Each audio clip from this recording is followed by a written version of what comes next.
But anyway, oh man, I am super excited to be here. Yes, it's Rosh Hashanah today. So happy Rosh Hashanah. Go ahead, tell us about it. Oh, it's the Jewish New Year. Or is that Yom Kippur? No, it's today. It's the Jewish New Year. What was it called? Rosh Hashanah. Happy Rosh Hashanah. Happy Rosh Hashanah. That's it? You just give me a thumb finger? I'm still doing this. I'm trying to get this done so I can get on here. I'm trying to get it on the Patreon. Give me a second. Oh, speaking of the Patreon, if there is any chance that you were going to join, this is the time to do it because I'm going to be doing episodes all week about the guy we're covering tonight, and you definitely don't want to miss them. I'm even doing... Oh, I said what we're covering. What are we covering? Oh, okay. You did tell us this week. I've been talking about it all week. You didn't tell me. All right, check it out. There's even a freaking free trial on Patreon. So just sign up for the damn free trial and at least watch the videos. Patreon.com/talkmurder. This is one you don't want to miss because I'm not doing 2 dinky episodes on here like some other podcasts. We're going in depth. We're going to follow this guy and we're all going to hell Satan together. I mean, we're all going to figure out this guy's background together. I mean, what? So you definitely do not want to miss. I'm telling you. And those are going to be exclusive. And you're going to hear it on iTunes like a week later and you'll be like, man, that would have been so cool to see. That would have been so cool.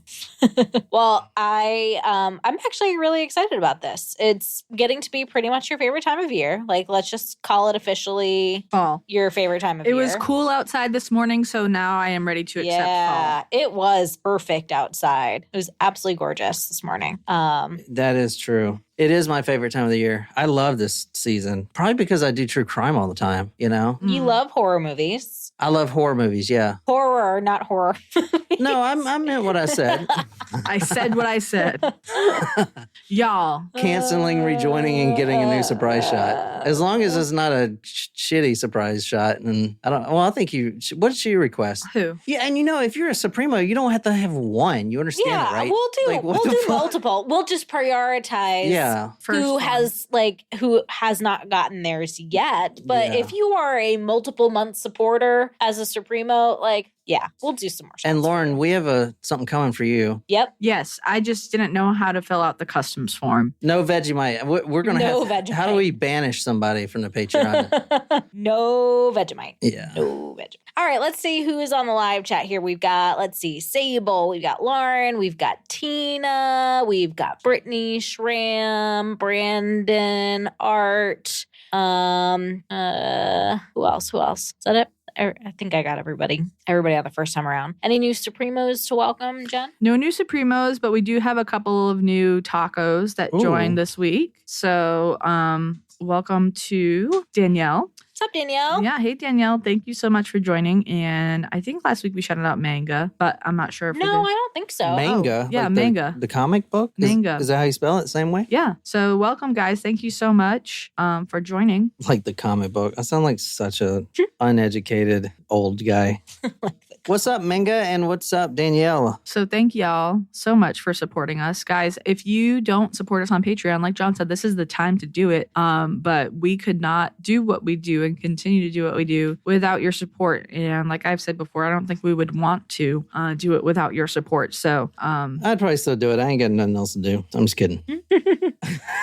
Nicole's like, no, he is not kidding. No, you're right. We wouldn't be able to do it. Yeah. Full time, at least. I would have to work at Home Depot. And yeah, that would... I love Home Depot. Yeah, so I that do would be pretty awesome, actually, in some respects. Yeah, until I stabbed my manager with a shovel. Yeah. Like I almost, I was trying. I didn't stab the possum. I let it. It was living. I'm just glad that it didn't die. But yeah. Wow. Oh my God, I am excited today. I hope everyone's having a great day, and oh my God, I'm all I'm gonna do right now is just log into the live chat to chat with you guys, and we'll get started. Oh, we gotta do your surprise shot. Mm-hmm. This shot is for Rachel. Rachel, this is a specific one, correct? It is. That she has requested? It is a request, yes. This is for Rachel. Surprise shots. Surprise shots. We don't know what they are because they're a surprise. Ooh, that was good. That was really good. That was excellent. That actually really did taste like Kool-Aid. Who was that for? It was for Rachel. Thank you, Rachel. Love it. Yeah. So there's that. What's up, Morning S? Thanks for joining. Morning S. But I want to know if these guys would listen to my conspiracies podcast before I pour all of my work into it. So just put in the chat if you would. Okay, thanks. Everyone go do that now because I will hear about it later if you don't. Does anyone want to hear Jen talk about grassy knolls? Conspiracy? What is it? I'm not a conspiracy theorist, but. I'm not a conspiracy theorist, but. Does anybody want what was in the shot? Amaretto, Midori, vodka, and cranberry juice. I'm just kidding, Jen. It's going to be a great podcast. It was a fabulous shot, and I'm sure it will be a fabulous podcast. Jen, come to Hawaii during your free time and don't bring John or Nicole. Wow, that's okay. That is, wow, that one kind of hit hard. We already had a discussion around how she would love for all of us to go to Hawaii. However, that is pretty much an impossibility for you, and also an impossibility for me to go that far away from you. And also an impossibility for me to travel that far because it's expensive. Yeah. Yeah, you know what's crazy, though? I can't wait till they develop some technology where you can see someone instantly without having to travel. You know what I'm saying? What would that be called? Like if I was to get on some sort of thing with an aperture maybe and people can watch me so I don't have to travel, what would that be? I'm just kidding. Tonight, we are going to California. Who's from California on our... Natasha's in California. Wolfie's in California. Mm-hmm. Is anybody near Monrovia, North Alta Vista? Isn't Alta Vista a search engine? Vista is a, program? Operating system? Yeah, there you go. Is that Windows Vista? Yeah. Mm-hmm. Yeah. You know what was the best is Windows XP. That's the one I was thinking of last week when I was like, I bet you we're not running. Wait, who was I talking to? That wasn't here. Oh my God, you were not running Windows XP. If you were running that at your school, then no, God we're not. We're running. We're not. It's like, holy shit, somebody give this place funding. We have Windows 10. We have Windows 10. Jesus That's what Christ. it was. But I was trying to remember the name of Windows XP. That was the one that I was thinking of. All right. Well, I can't find the exact address, but we are going to Monrovia. So I'm going to pull up the Googs and we're going to go to Monrovia. Tell me if you know where Monrovia is. Oh, that is not what I want. California. Well, yeah, it's in California, of course. But like where? The United States. That's it, Jen. Jesus. Nailed it. Freaking nailed it, dude. This is Monrovia. So who said they're from Monrovia? Oh, this is a nice little town here. So we're actually going on this twisty road, kind of up in the mountains here, Monrovia Canyon Park. The house that we're going to tonight is way off the beaten path, and it's up here. Some beautiful houses. Now, not all of these houses are of wealthy people, you know? I kind of wonder if Monrovia is a place where fires happen a lot. I would say in California, probably. Yeah. So this is in Southern California, and it's right by Los Angeles, the city of devils. I meant angels, right? The city of angels. That's where Slash is from. Do you like Slash, Jen? I'm sorry. I'm just thinking of Anchorman when they're talking about San Diego, a whale's vagina. Doesn't it mean Saint Diego? Good times. Yes. I watched Anchorman the other night. Sorry. Is it on Netflix right now? It is. And Anchorman 2, which wasn't as good. Oh, yeah, not as good. Still good, but not as good. I'm starting May 29th, 1985, 11:40 p.m. What? Say it. Say it. Don't spray it. We can't say it because we can't sing. May 29th, 1985. Hey, Mariko. Hey, Luna. Hey, guys. Good to see y'all. Mariko? Mariko and Luna. Yeah. Nice. Very, very nice. May 29th, 1985, 11:40 p.m. North Alta Vista, the outskirts of Monrovia, lonely, twisting roads. What time did I say, Jen? Don't know. Nicole? Don't know. Oh, my God. I only remember you saying it was in 1985.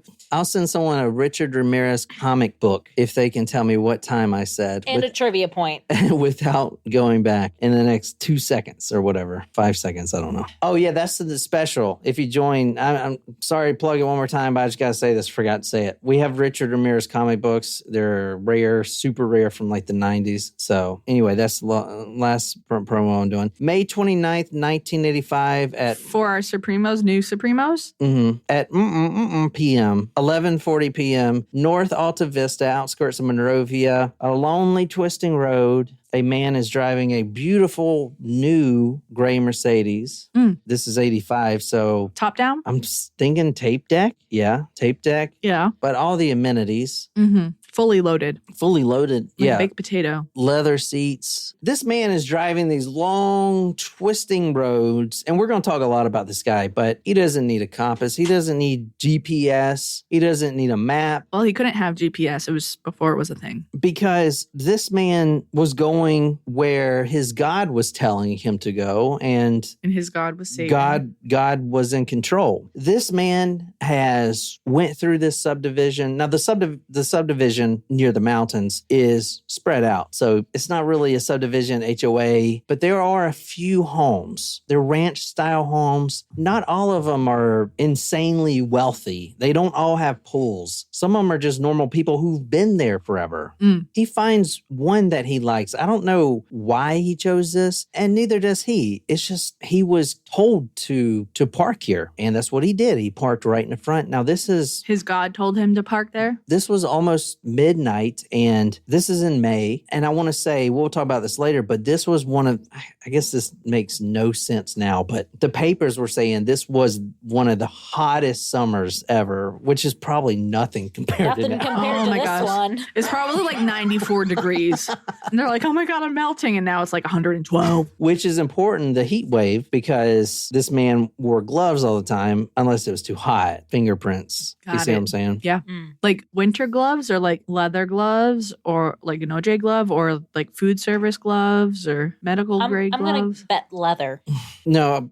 So I'll answer that question. He wore leather gloves, but the finger holes were cut out. So like punk gloves, like bike gloves. He is sitting in this Mercedes. This is a brand new Mercedes. And this man, he's a career burglar. He's a cat burglar. You know what a cat burglar is? Yeah. What? Someone that creeps into other people's homes. Not technically. A cat burglar means someone who can get to the top balcony and kind of scale up there. That's why it's called a cat burglar. Oh, yeah. I never knew that.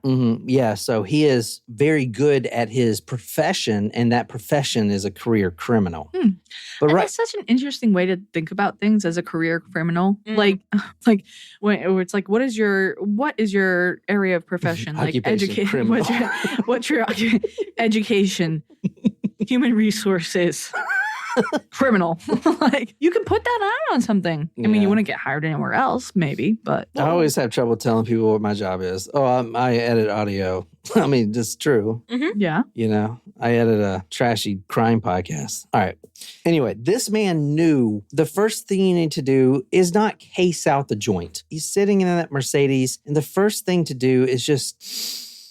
roll the window down and just take it in. Just be completely quiet and still and let the surroundings tell you what's going on. Let the surroundings tell you how many people are in the neighborhood. Let the surroundings tell you if there are cars driving close by or if there are dogs that may bark. Let the surroundings tell you that. And that's what he was doing. Now, this one was even more special because this house had some beautiful orange trees that were sprouted, big old oranges, and he could actually smell that citrusy flavor waft through the air. Now, he sat there for 10 minutes. It was a beautiful night in May, and he could sense someone was in that home. The home that he stopped at, it wasn't an extravagant home, but maybe modest wealth. He's a burglar. He prefers money, but he'll take items because he has a fence, which is, you know what a fence is, Jen?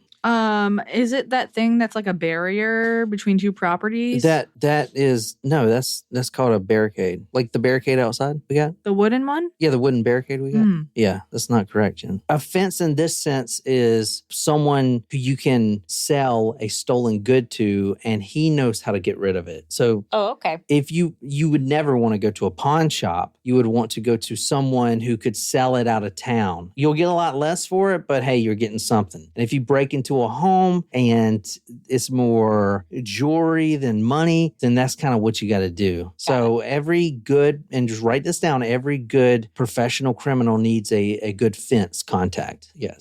So Lauren suggested hashtag education with John, and that could be its own segment. Yeah, it could be. Like your definition of the cat burglar.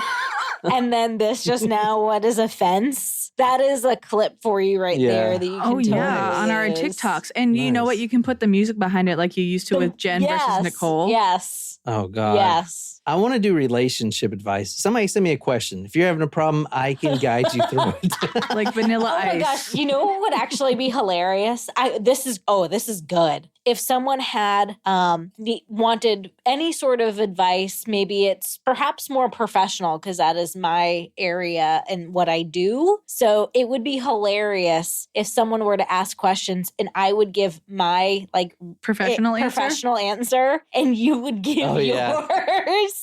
In how you would solve the problem. Yeah. That would could be the moderator. hilarious. Yeah. Yes, that would actually be really funny. And for guys out there, if you're wondering how to get a girl or keep a girl, I can definitely help you on that one. How did you keep me and get me? The first, if you want to keep a girl you're with, and take notes, because this is... Is this the move in without any notice advice? That is part of the process. Hello, I'm here. Hello, here's all my shit. But that's not a joke. Like that actually happened. That is kind of how it happened. Yeah, I literally did that. on purpose.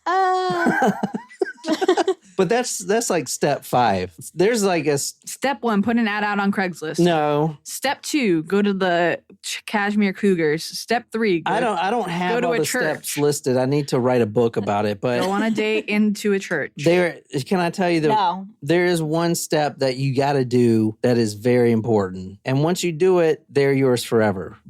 Hold on. But you have to be a Patreon subscriber to get that. I'm just kidding. No, yeah, that's good. That's good. A good one. That's good. Because I'm worried about whatever you're going to say. This is public. And let's keep in mind what I do for a living. So I think, that's going to have to be a paid subscriber comment. Mm-hmm.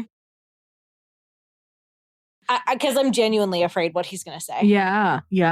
I was telling someone today about our podcast and they were like, my other coworkers who you guys know, they were like, but she never posted anything. I was like, I don't post anything on mine. Like, I don't want parents and students to know that I salaciously talk about murder every week. Like, would you want your school counselor to do that? I mean, granted, that's what everybody is doing, personally. Oh, for sure. Yeah. I don't tell people about the podcast anymore because they're always like, oh, yeah, like Morbid. Do you know those guys? Those guys are so good. I'm like, yeah, just like Morbid. Remember we used to make fun of My Favorite Murder? And then where did fucking Morbid come from? Just out of the goddamn nowhere. Hi. It's like, it's me. Hi, I'm the problem. Which is literally... I love that you love that album. It's so good. I loved it. I'm going to be completely honest. Why do you think I'm getting all tatted up? Because I feel like that is what will do it. A full sleeve is what's been missing for the last 5 years. I think it is, man. Anyway, all right. I have a strong feeling that we're going to get picked up by something major pretty soon. All right, Jem. Just what do you mean major? Just visualize it like you would your need for a new bike. You know, what? I don't need a new bike. I know. I'm making fun of the secret. Oh. You know, Wondery reached out to us. When? No, I didn't know that. A couple months ago. What? Yeah. Why don't I know these things? They reached out to us because I was using their name in our thing, trying to get credit. And they were like, we need you to stop doing this or we're going to send you to court. Cease and desist. Cease and desist. He's joking. Yeah. You better be fucking joking. It ain't your name on the paperwork. It's all me, asshole. I'm the janitor in the fucking company. I'm the chief fun officer. These beautiful orange trees in this home, it just made everything so much more peaceful. Now, I'll mention later, but this man is heavily on cocaine. He is mainlining cocaine. Do you know what mainlining is? Yeah. No, this is another John education with John segment. Please share it for Nicole. Let me just go and tell you what this guy did right quick. Okay. This is not part of it, but I think it would maybe fit in. I don't know. Maybe not.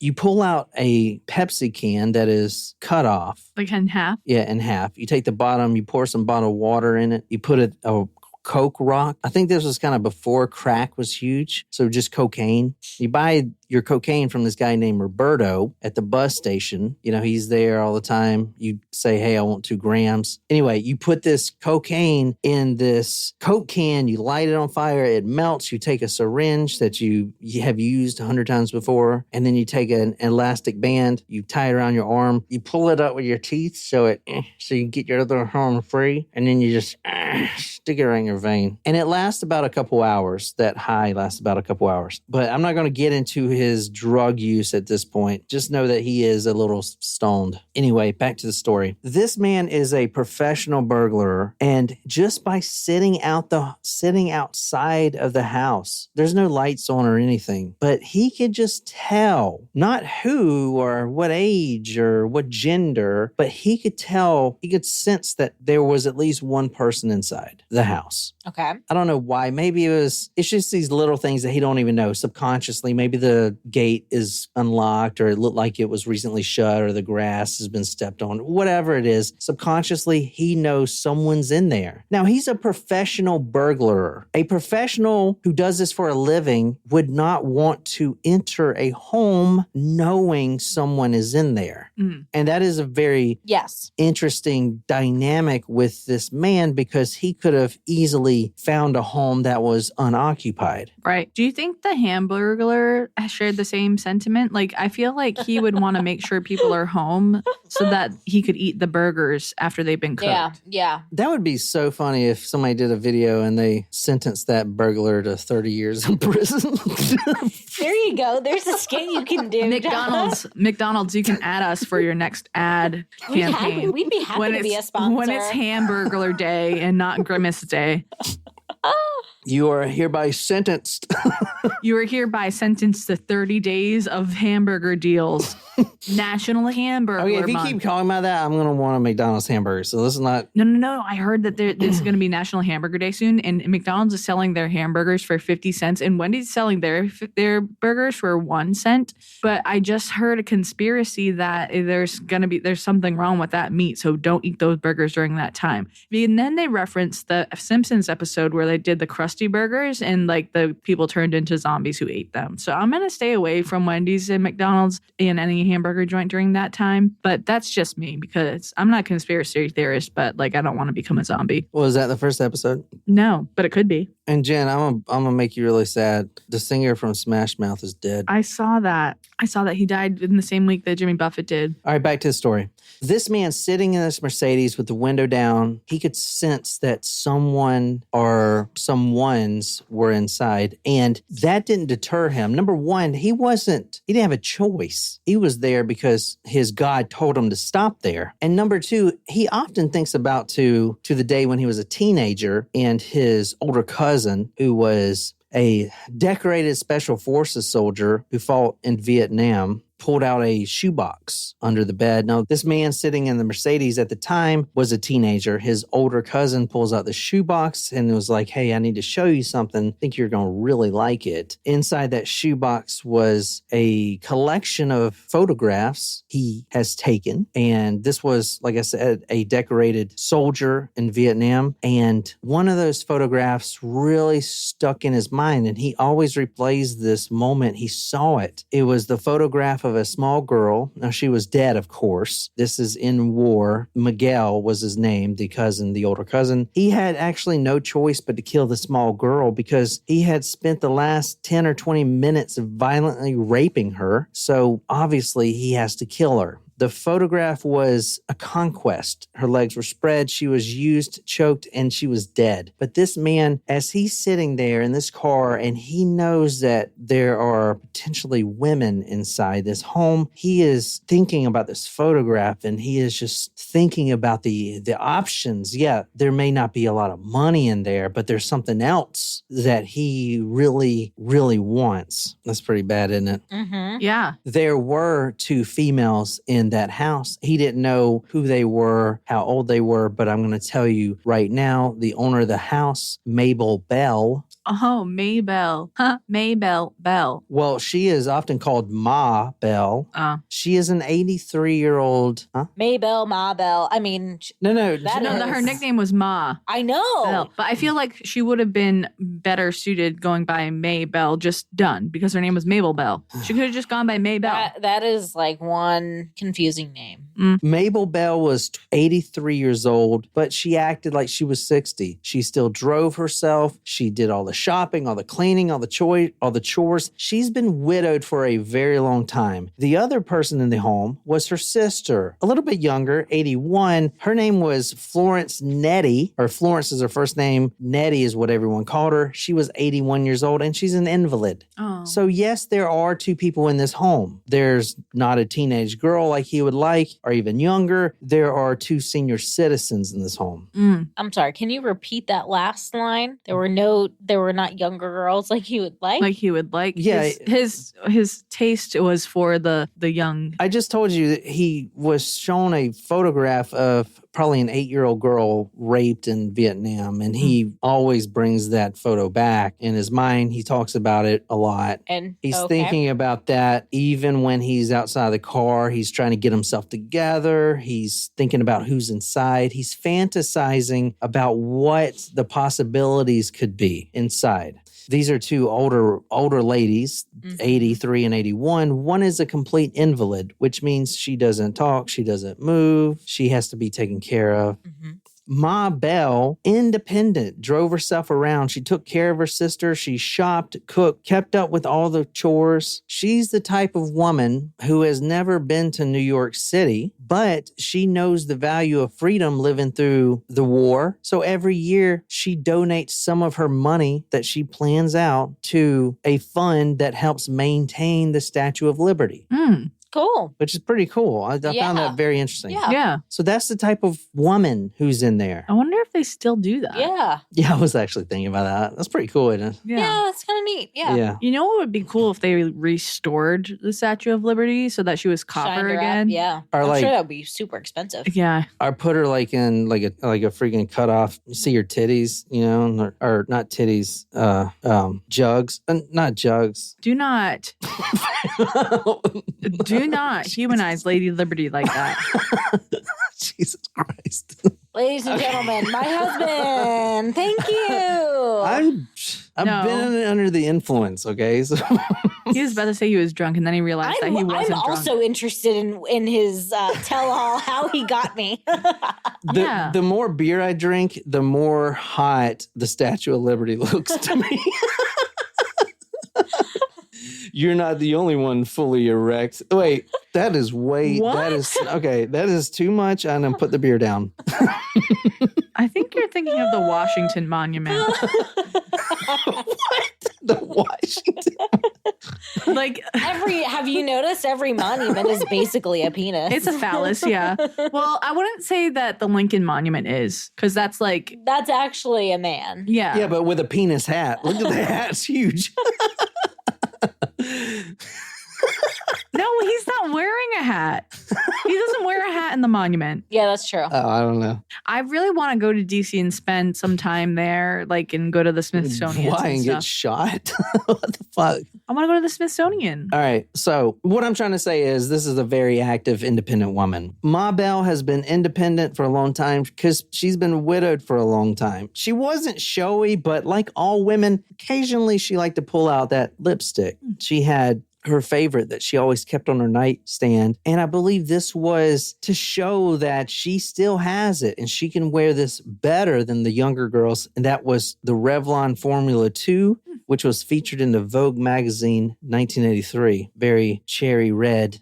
This man gets out of the front seat of this Mercedes. And I didn't tell you this at the time, but I wanted you to think that this is a rich man driving that Mercedes and everything. But he actually just picked that Mercedes up from the Velvet. Does he own that car? From the Velvet Turtle restaurant. and he stole it. It was a hot car. That's what they call a stolen car. I'm sorry. I just thought of a turtle wearing a velvet jumpsuit. Which is actually a good way to do it. You get to drive a new car every day if you steal one. I'm just saying, like, I was like, damn, that's actually pretty smart. Well, you'd have to know how to hotwire a car unless you stole it from the valet section. He gets out of the front seat, careful not to slam the door. He has gloves on because at this point in the story, I'm kind of starting in the middle. He knows the cops are looking for him. He's been in the paper and he's been following that paper pretty consistently. He was already a wanted man. More than that, he was a boogeyman. He enters the home through the front door because an 83-year-old Mabel, she grew up in different times where you didn't have to lock your door, especially in Monrovia, California. That's not a thing. Crime is just not like this.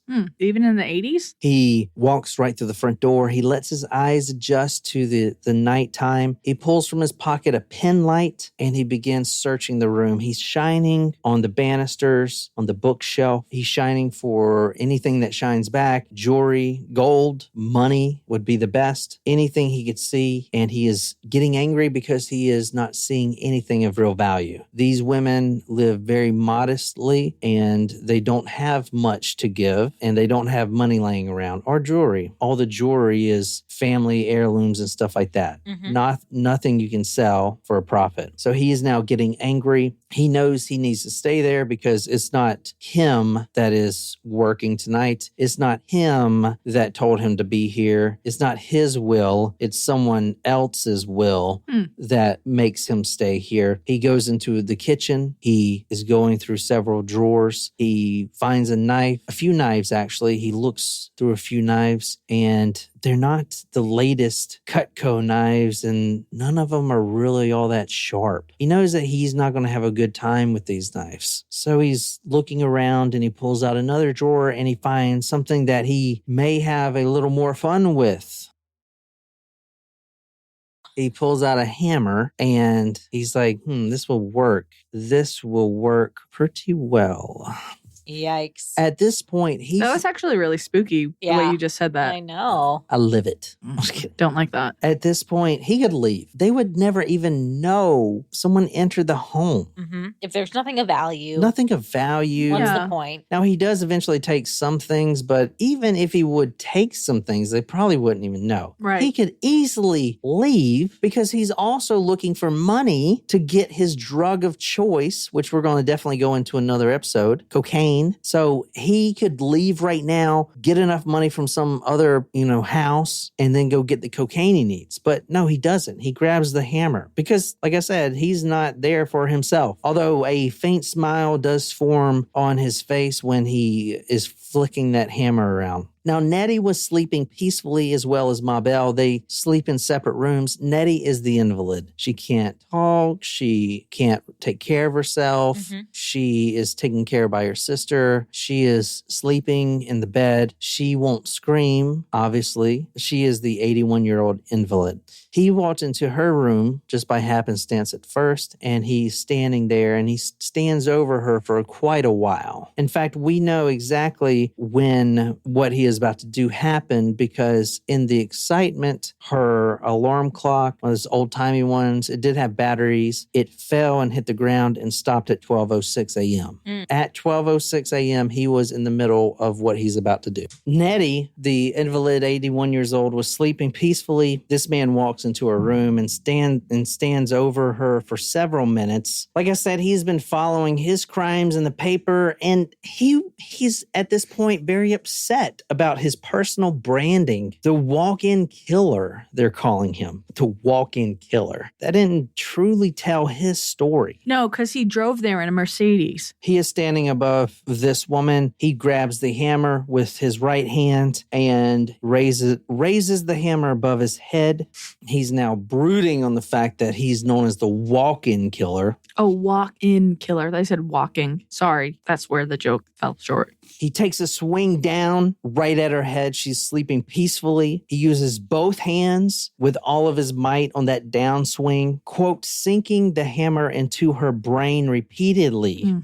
Now, we can all imagine what an 81-year-old forehead and the skull would be like. Brittle. There's a reason why women of this age and men of this age take calcium supplements. Their skulls and their bones are thin. Sinking this hammer in over and over and over into the side of her head, the top of her head. He didn't mind the blood nor the brain matter that entered his mouth and flew on the walls. And you're going to read from the autopsy. I am not exaggerating on any of this. They use the word brain matter like it's just a regular adjective. The time was 12:06 a.m. and in the excitement, he knocks Nettie's clock from their nightstand and it stopped ticking. This man would later say, I love to kill people. I love to watch them die. I love all that blood. But even though he loved his job so much, it was very strenuous on him and he felt sort of winded and his high was wearing off at this point. He needed help. The next sacrifice, even because he thought Nettie would be a sacrifice, and she was. This sacrifice coming up because he's already seen another woman in there, Mabel. Mm-hmm. This sacrifice, he is calling on his god, Satan, who actually, if you think about it, most gods would want you to do all the work, to give them the sacrifice. But I feel like Satan, at least in his mind, wouldn't mind helping to do this dirty work because he most likely also loves the brutality and the blood and the hate and the depravity. From true crime author Philip Carlo calling on Satan to watch what he was about to do, he raised the hammer and struck Mabel in the head. She woke up screaming in a panic, thinking she was in the middle of a terrible nightmare. The first thing she screamed because she saw this man, this tall, skinny, lanky man, the shadow. This man is wearing all black. He has his hammer just going down at her. She tries to lift her arms up and she's screaming, I have no money. What? Who are you? Get out. Can you read the next one?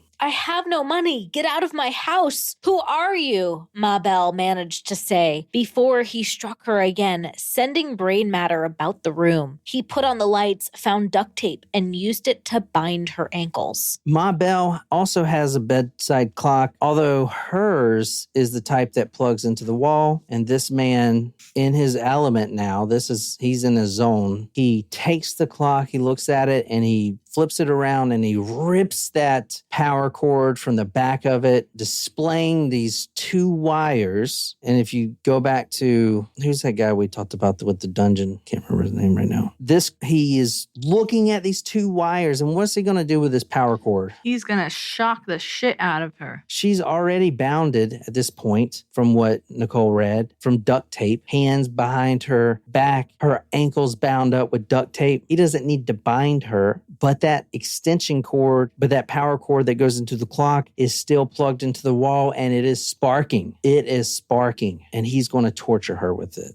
Terrible. The frayed ends of that cord really sparked and helped him recharge his momentum. At this point, he's coming down on his high. I don't know if anyone out there has been high on a drug and you come down, well, I guess even weed, but you come down and it's not a good feeling coming down. It's the same thing as alcohol too, I would imagine, when you're hungover and... I know, because I've been both. Oh. Yeah. So it's weird because, all right, this guy, cocaine's his drug of choice, which the only time I did cocaine was because I was drunk and me and this one guy I used to hang out with would get drunk all day and it would be like 8 p.m. and we're already wasted. So it just bumped us up to keep going. Does it kind of even you out? No, it just kind of bumps you up. It kind of makes you still be able to go and party for the next 4 hours. See, I couldn't imagine mixing. But that's the only reason I would do coke, and I don't know.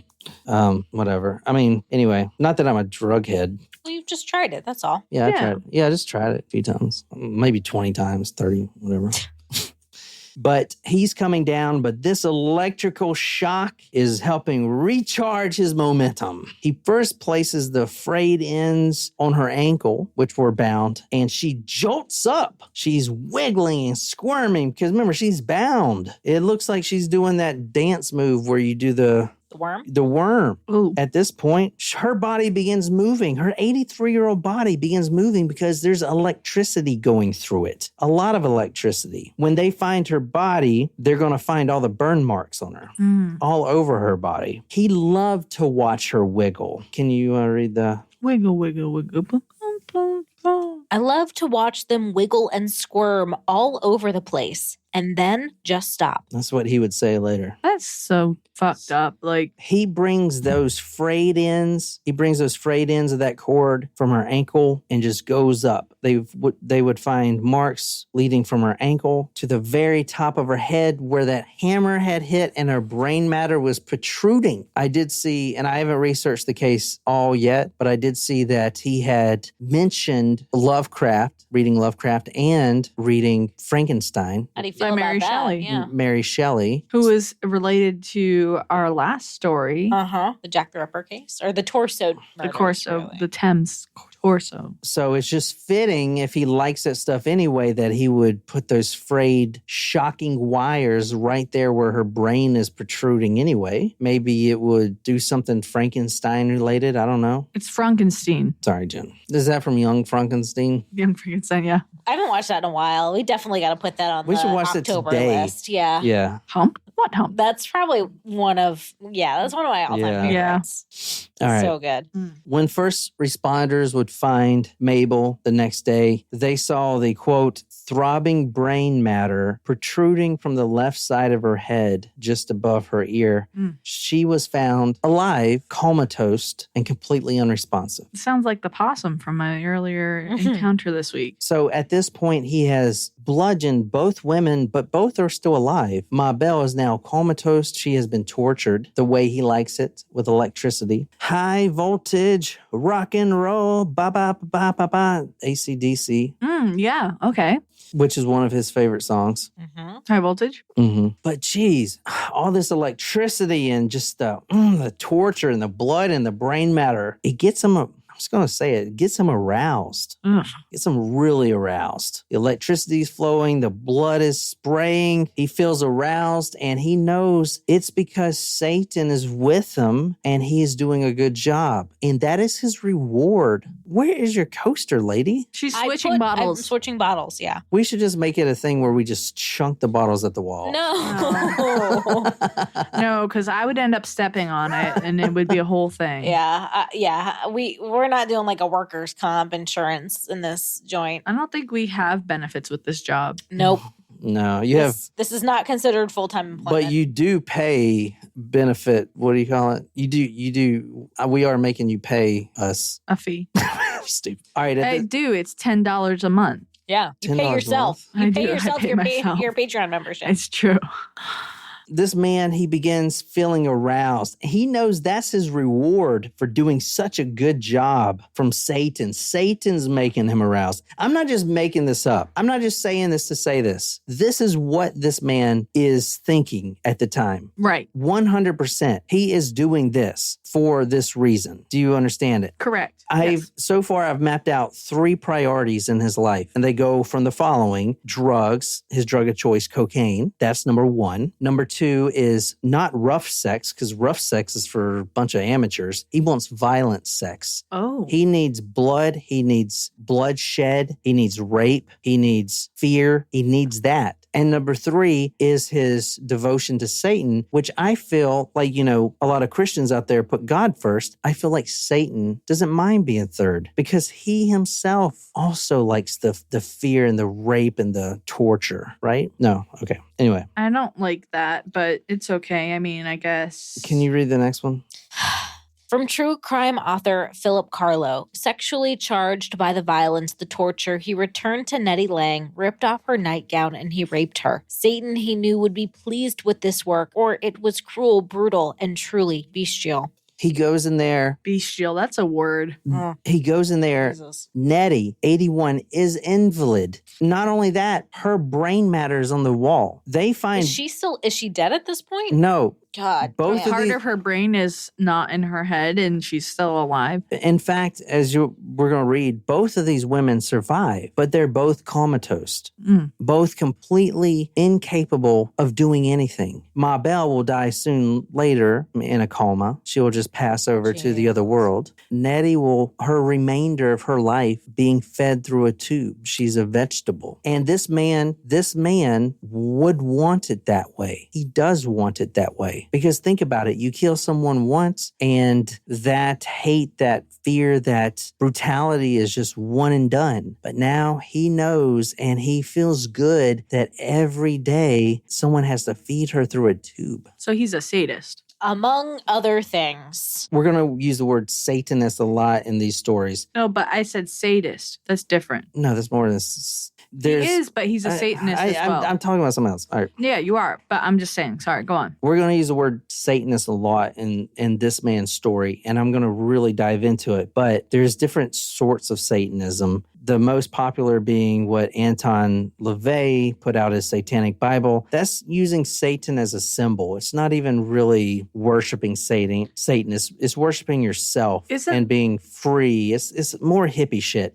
But this man that we're talking about tonight is actually worshiping Satan as a god. Isn't there a difference between a Satanist and a member of the Church of Satan? Like the Church of Satan is not the same thing as a Satanist. But there's two different things. There's like the Church of Satan and there's a Satanist, Satanist, whatever, satanic rituals and all that bullshit. The first responders found Nettie, the one that he raped, bound up. A firefighter, Steve Ford, who had spent his life not only firefighting, but being a first responder. He's seen everything. I mean, he's lived through the LA riots and everything. Seen all kinds of bashed up people and dead people. This man has seen thousands and thousands of injuries, but never like this. He would say that Nettie was so bounded up because he bound her. Remember, this man had bound her before he raped her? Right.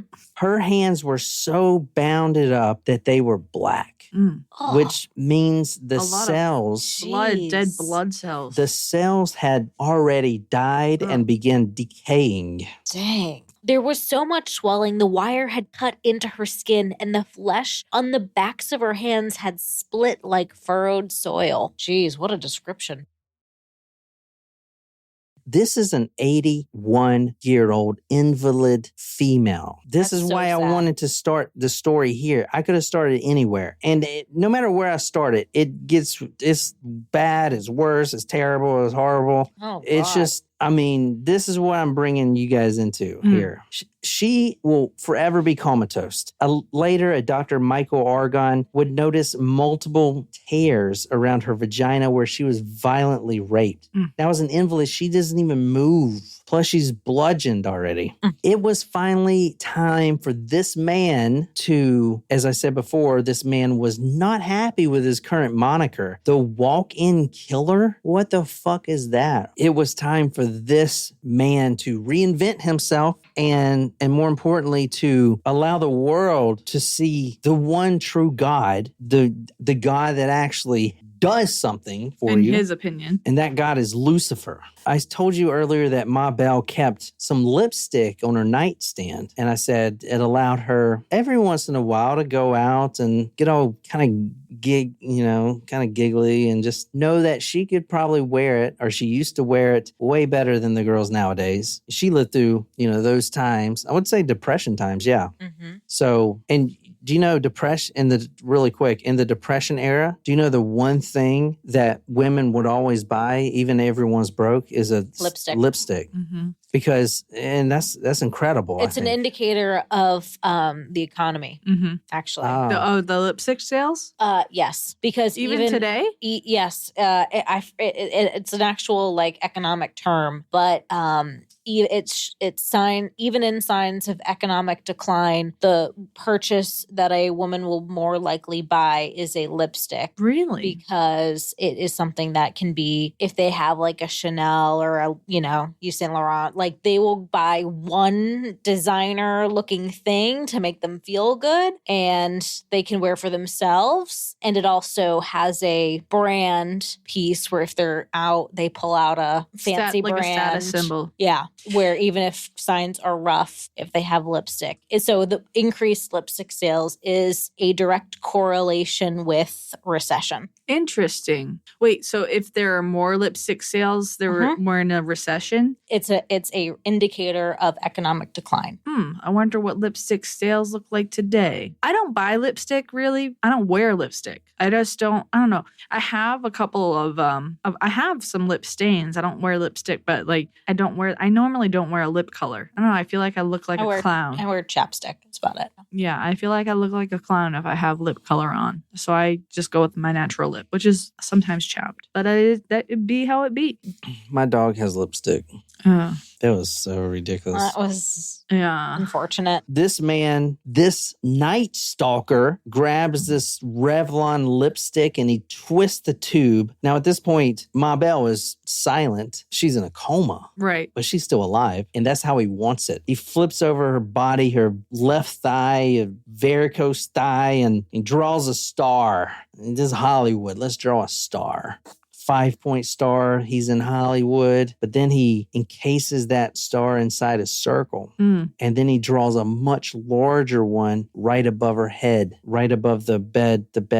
In her lipstick? In her lipstick. What a sick fuck. A pentagram. He then walked out carrying, after he made himself at home, he even ate a banana because they got all the evidence and stuff. Ate a banana, took a piss, didn't flush it because they cupped out some of the piss, made himself at home. And then he walked out carrying a blood-stained pillowcase from the true crime author we're reading tonight, Philip Carlo, with the sister's meager belongings in it over his shoulder like some Santa Claus from hell.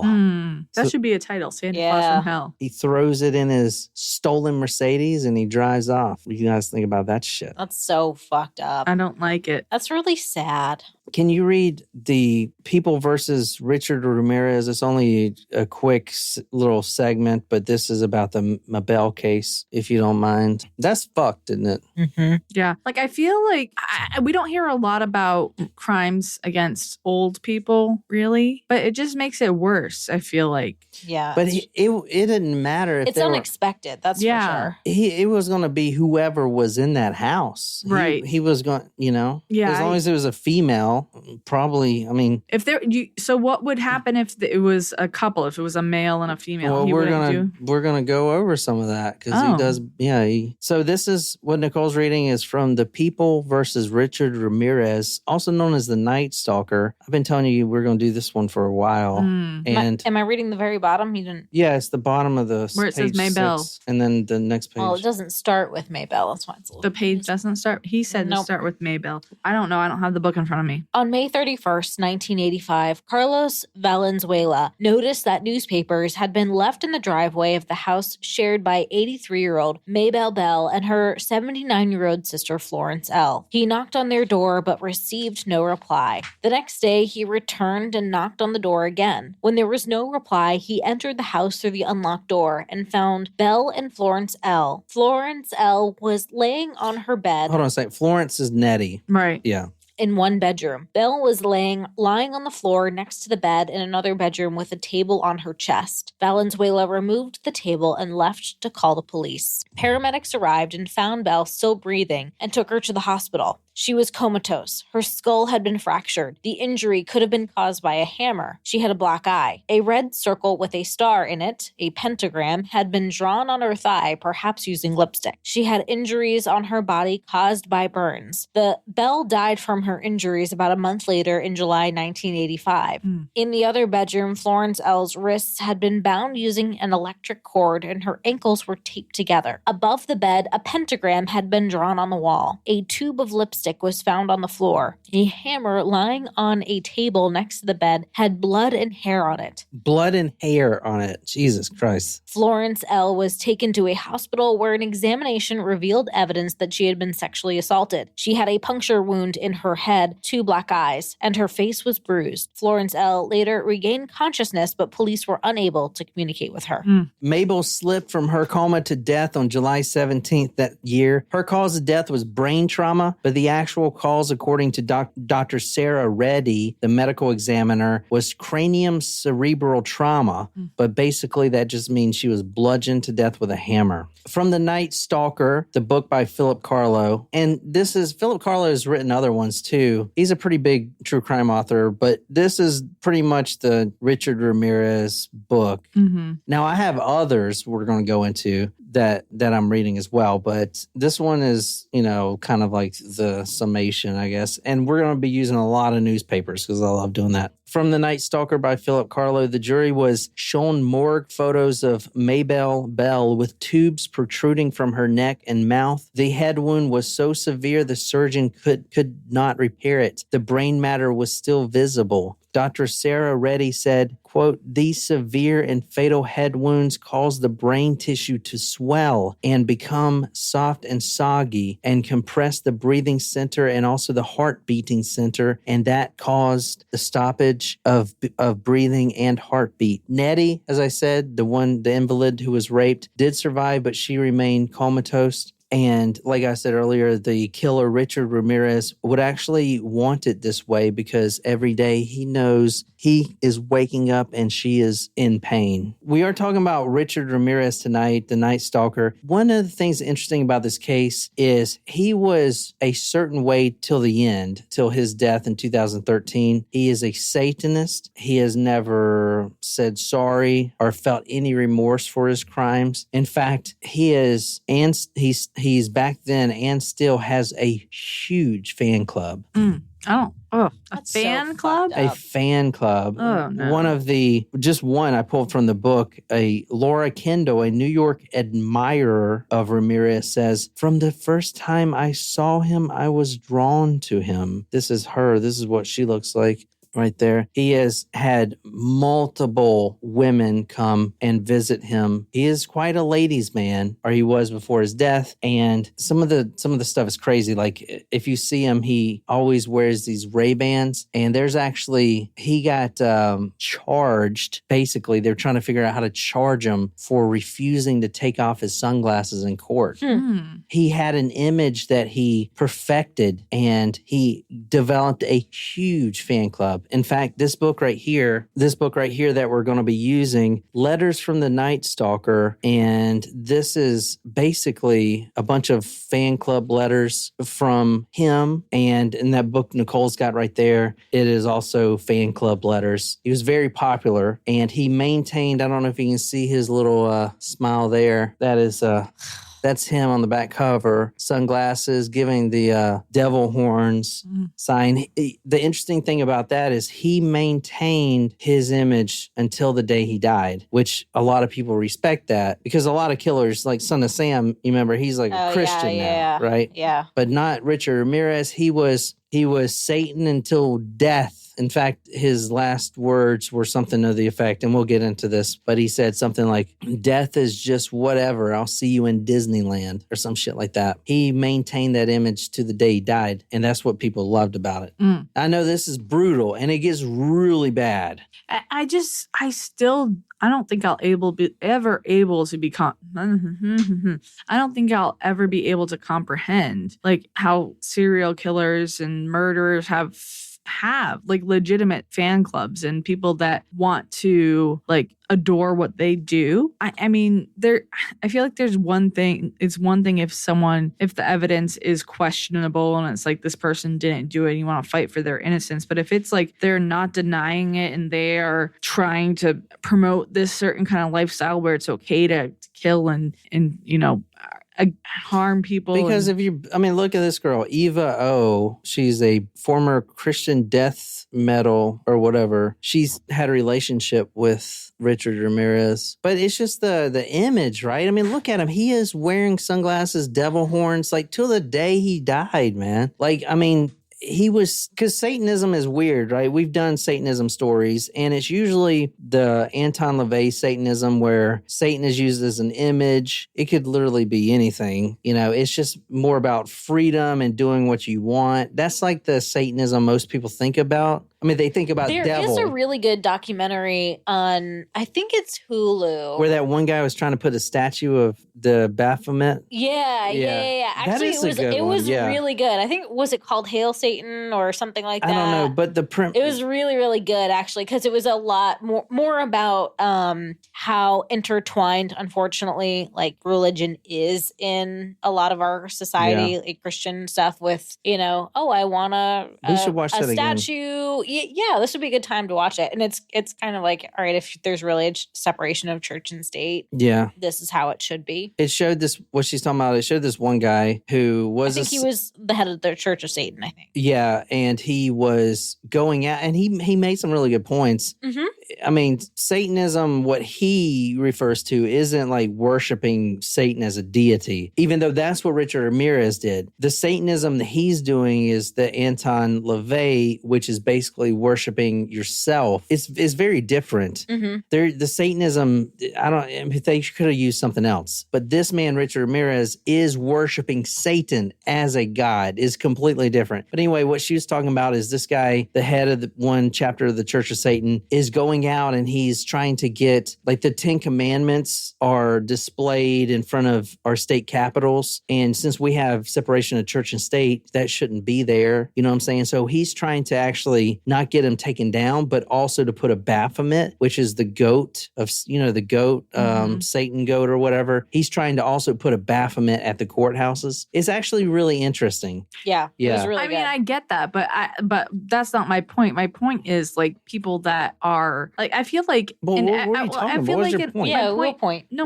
my point was, I don't understand how people flock to and... That was like 10 minutes ago. Oh, yeah. I was like, you didn't say anything about this. What the fuck? How did that... I'm sorry. I thought you were responding to my point about people worshiping killers. I thought that. I mean, we probably were, but that was so long ago.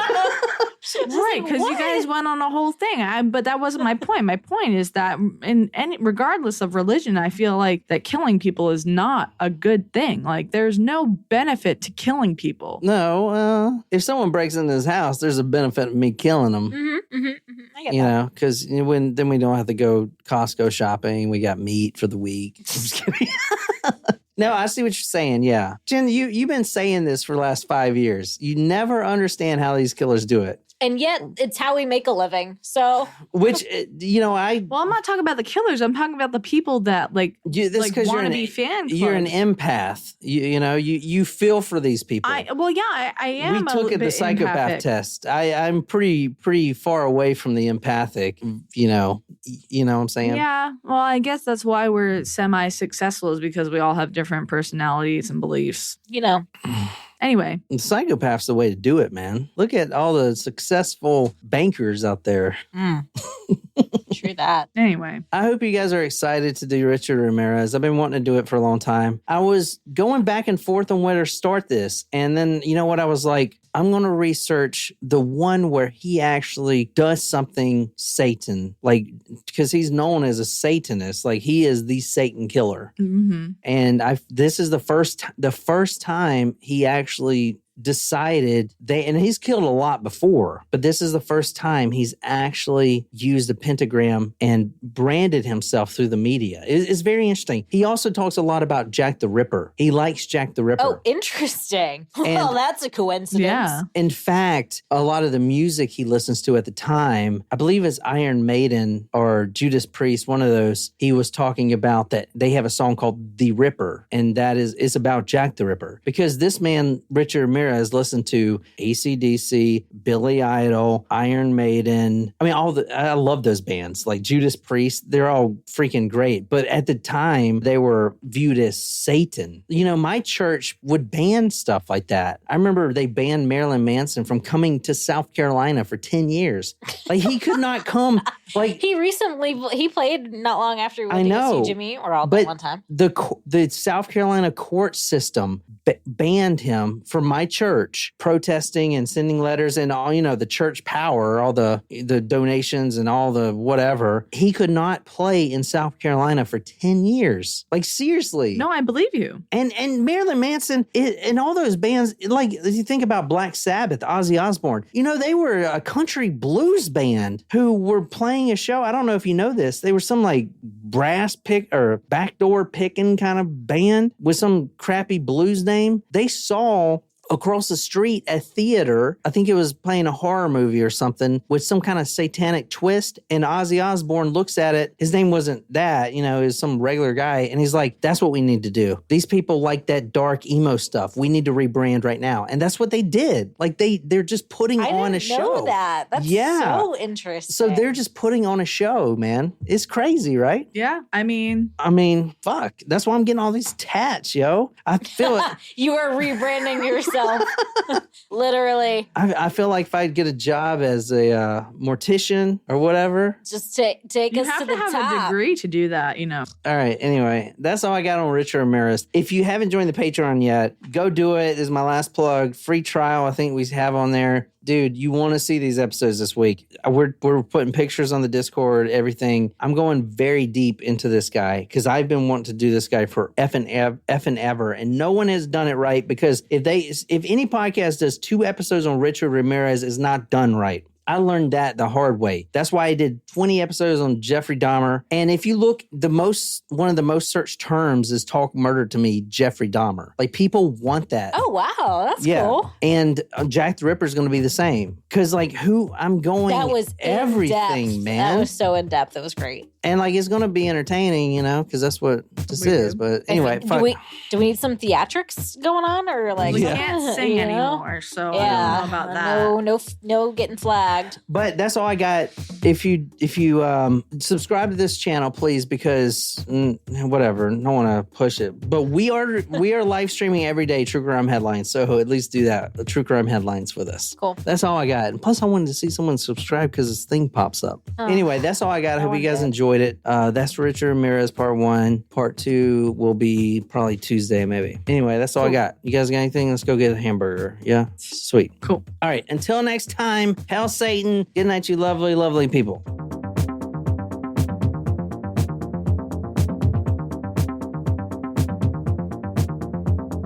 Kind of run this shit.